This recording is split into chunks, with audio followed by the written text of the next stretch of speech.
9 жылдың торабында орналасқан Қойнауы қара алтынға толы Мақат елі. Солтүстік Каспий теңіз операцияларының басталғанына 30 жыл толу мерейтой аясында өтетін мұнайлы өлкем өркенде атты тамаша мерекелік кеш басталды ағайын.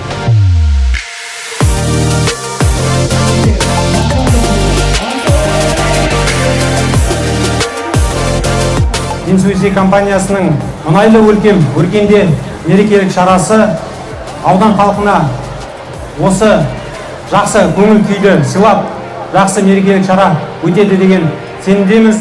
Бүгінгі күні солтүстік Каспийдегі теңіз операцияларының басталуына 30 жыл өтуге байланысты жасалып жатқан шара.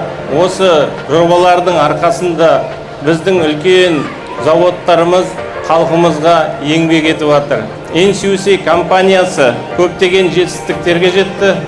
Сол жетістіктердің бәрі де бүгінгі күні сіздер мен біздердің қолдауымыздың арқасында келіп жатыр деп есептейміз.